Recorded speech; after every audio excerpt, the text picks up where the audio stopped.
fighting. Conor McGregor taking on Max Holloway. How do you feel about that fight? Especially with Conor McGregor coming back, right? He's coming back into fighting. Once again, I feel he said that he needs it. He loves it, the sport of competition, right? What's your thoughts on that fight where he's fighting Max Holloway? Max has been in the paint. He's been grinding. He's been fighting his ass off. Give me your thoughts, Patty. I've said Conor. I think Conor's going to win. And it's because it's at welterweight. If it was at a lightweight, I would have picked Max. But Max got made to look small by Charles at lightweight. So imagine how much bigger Conor's going to be than him at welterweight. And getting it by a welterweight is much different than getting it by a lightweight. Conor McGregor, Max Holloway is going to do gangbusters. The sport of mixed martial arts is better when Conor McGregor is involved. Conor McGregor is known to make massive gates. The last time he was supposed to fight Michael Chandler, it was a $22 million gate. You see guys from Josh Hokett with the words Ilia Topuria carrying himself in that way. After watching Nate fight last week, Conor probably wishes that that was the fight he got. But ultimately on July 11th, he has got to go and fight a guy that many people believe that's just too much for him. Conor McGregor making his return. What was your reaction when that was announced? Yeah, it's good. It's good. Big name for our sports, and but he have tough opponents. Max Holloway against Conor. I think Max can beat him. You've gotten a lot of questions about McGregor this week, a ton of them. What would you prefer? Would you take the money fight with McGregor, or would you take the UFC title fight? I mean, bro, I feel like the title shot would be there no matter what, you know what I mean? So you got to take the money fight when you can, you know? I think both of it is money fight, but McGregor is McGregor, you know? You'd be stupid as hell not to fight him. Do you think he could make 55 still, though? That's the question. I don't know, bro. I mean, you've been seeing him. You've been looking yoked, stacked, so we'll see what happens. You know, it has to, like, this Conor McGregor fight in July is going to be fucking bananas. It's going to be bananas. I mean, people are going to go crazy for the return of Conor McGregor because he's a giant personality. But don't expect the same thing. How could you it just be? can't. The problem. It might be more. Because they're going to all expect that. I think it is a little over 5. It's almost 6, I think. It might be 6 at the time of the fight. It might be. I think it's 5. I think it's 5 right now. Are we expecting to see a Conor that looked like Nate this last fight? Or are we expecting to see a better Conor than someone that looked like Nate? Because Nate did not look good. He has like 3-4 fights left and then he's going to retire. Now I'm hearing that it's going to be Max versus Conor. That's what they want. Stylistically good fight for the Conor. Max is done already. He's just going to make a money and then retire. His last fight, he looked so bad. That's crazy. I was surprised how you cannot wrestle, like zero wrestling. You've been in this sport 10 years and like you cannot even like defend takedown from Charles Oliveira. He has like 3-4 fights left and then he's going to retire. Primeiro você e todo mundo sabe que essa luta foi que era pra mim estar lá, né? E ele preferiu o Max pensando que ele vai bater no Max, né? Porque ele correu de mim, essa é real. Chegou a ser oferecido? Chegou a ser conversado sobre isso? Na realidade, não chegou a ser oferecido, mas todo mundo sabia que quem vencesse entre mim e o Max lutaria com ele, e na realidade ele escolheu o Max porque ele achou que é um caminho mais fácil. Mas vamos lá, vamos falar da luta de Max Holloway e ele. Cara, eu acho que na realidade é uma luta complicada, pelo fato de faz muito tempo que ele não vem ao queijo. Tem quantos anos que ele tá fora, parado? Acho que 5 anos. Entendeu? Então, tipo assim, faz muito tempo, faz 5 anos que ele tá parado, que ele não luta. Porém, é o Conor, né? É o Conor. Se você marcar e ele conectar, ele vai te nocautear. Eu acho que primeiro e segundo round tem muito pra ele. Depois, dali em diante, com certeza, pra mim, Max tem muito de vencer. De trabalhar, de estar ali, de fazer acontecer. Who wins, Conor McGregor or Max Holloway at UFC 329, July 11th? Holloway.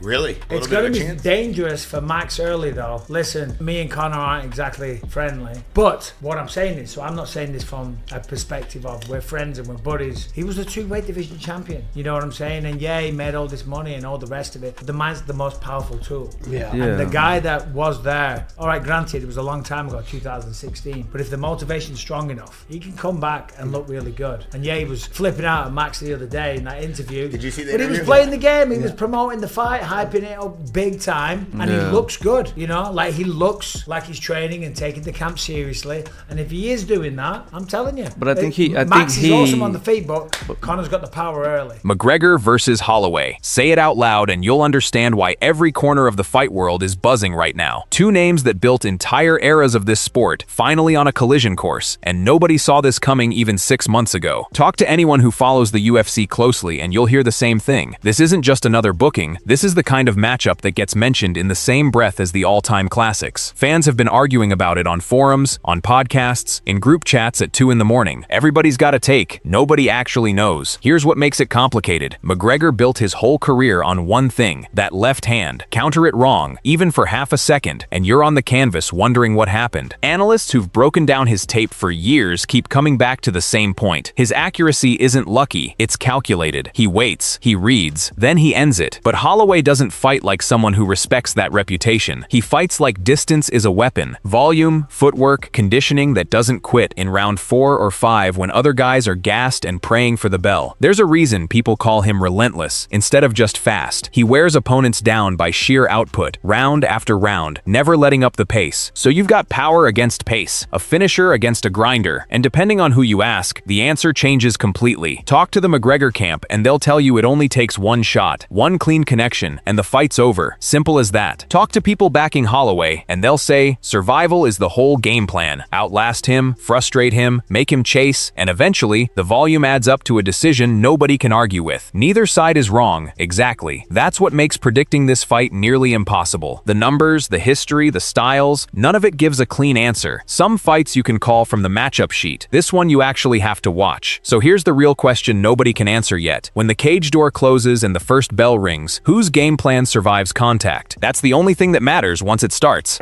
No, I just don't see it. And the other thing too is like Max is big. Like people are like, Conor's going to come in there and have a size advantage. I'm like, no, he's not. Max Holloway is 6'1". Max Holloway is as tall as me. Max Holloway is big. He's a big. We just saw photos of him training with Jack Della Maddalena, and he's like bigger than him. Dude, that's what I'm saying. And here's the other thing too that we haven't even thought about. Like, what if Max gets a taste of 170 and is like, fuck, I'm not going back. Like, you know, do I think he could fight his way to win the title at welterweight? I think he'd have a better chance at winning the title at 155. Mm-hmm. But who wouldn't tune in to see a Max Holloway, Carlos Prates? Who wouldn't tune in to see a Max Holloway, Jack Della Maddalena, even though he's training with him? I'm just saying, like, there's matchups at 170 that would be a lot of fun for Max. Mm-hmm. Is Conor a true welterweight? I don't think so. But nonetheless, I think that it's like, there's so much speculation on what if Conor does this, this, and this. I'm like, well, you guys got to remember, Max can do all of that and counter all of that and has an answer for all of those things. This might not be the return of McGregor. This might be the end of McGregor. That remains to be seen. Most fighters spend the back half of their career hunting for a reason to keep going. A title shot, one more payday, something to prove wrong. Conor McGregor doesn't need any of that, and that's exactly why he keeps coming back. Think about what most people feel walking toward a cage with thousands of people screaming and a camera in their face. Pressure, nerves, that tight feeling in your chest right before everything starts. For McGregor, somehow, it's the opposite. People who've trained alongside him, coached him, even fought against him, all say roughly the same thing. The man looks more comfortable under those lights than he does anywhere else. That's strange when you actually sit and think about it. He's not in his 20s anymore. He's dealt with injuries that would have ended most careers outright, including a broken leg that looked, in the moment, like it might be the last thing fans ever saw from him in that cage. He's already done what 99% of fighters in this sport will never come close to touching. Champion in 2 weight classes at the same time. Records broken. A legacy already locked in regardless of what happens next. So why come back? Why risk all of it again? Because for him,